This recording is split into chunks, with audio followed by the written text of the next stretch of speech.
നാടിന്റെ പൊതുവായ വികസന കാര്യങ്ങളെ ഒരു പ്രതിസന്ധിയും ബാധിക്കില്ലെന്ന് ഭക്ഷ്യ പൊതുവിതരണ വകുപ്പ് മന്ത്രി GR അനിൽ നെടുമങ്ങാട് മണ്ഡലത്തിലെ കരിപ്പൂര് ഇടമല കാഞ്ഞിരംകോട് അരുവിക്കുഴി ഉഴപ്പാക്കോണം ISRO ഗേറ്റ് റോഡിന്റെ ശിലാസ്ഥാപന കർമ്മം നിർവഹിച്ചു സംസാരിക്കുകയായിരുന്നു മന്ത്രി. റോഡ്, വിദ്യാഭ്യാസ സ്ഥാപനങ്ങളുടെ വികസനം ഉൾപ്പെടെ നെടുമങ്ങാട് മണ്ഡലത്തിന്റെ വികസന പ്രവർത്തനങ്ങൾക്ക് സർക്കാർ പ്രത്യേക പരിഗണന നൽകുന്നുണ്ട്.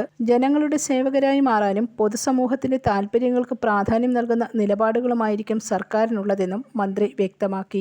ഇരുമലം ജംഗ്ഷനിൽ നടന്ന പൊതുസമ്മേളനത്തിൽ നെടുമങ്ങാട് നഗരസഭാ ചെയർപേഴ്സൺ CS ശ്രീജ അധ്യക്ഷത വഹിച്ചു. സംസ്ഥാന സർക്കാരിന്റെ 2023-24 ബജറ്റിൽ ഉൾപ്പെടുത്തി 60 ലക്ഷം രൂപ ചെലവഴിച്ചാണ് Karippur Aruvikkuzhi Uzhappakkonam ISRO gate road നിർമ്മിക്കുന്നത്. അരുവിക്കുഴി അങ്കണവാടിയുടെ പുതിയ മന്ദിരം നഗരസഭാ ചെയർപേഴ്സൺ CS ശ്രീജ ഉദ്ഘാടനം ചെയ്തു. നഗരസഭാ ഫണ്ടിൽ നിന്ന് 8 ലക്ഷം രൂപയാണ് അങ്കണവാടി കെട്ടിടത്തിന്റെ നിർമ്മാണത്തിനായി വിനിയോഗിച്ചത്. SSLC+2 പരീക്ഷകളിൽ ഉന്നത വിജയം കരസ്ഥമാക്കിയ വിദ്യാർത്ഥികളെ ചടങ്ങിൽ അനുമോദിച്ചു. വിദ്യാർത്ഥികൾക്കുള്ള പഠനോപകരണങ്ങളും വിതരണം ചെയ്തു. നഗരസഭാ വൈസ് ചെയർപേഴ്സൺ S രവീന്ദ്രൻ, റോഡും അങ്കണവാടിയും ഉൾപ്പെടുന്ന തറട്ട വാർഡിലെ കൗൺസിലർ P ഹരികേശൻ നായർ, വിവിധ സ്റ്റാൻഡിംഗ് കമ്മിറ്റി ചെയർപേഴ്സൺമാർ, മറ്റ് ജനപ്രതിനിധികൾ, നാട്ടുകാർ എന്നിവരും ചടങ്ങിൽ പങ്കെടുത്തു. News bureau, Thiruvananthapuram.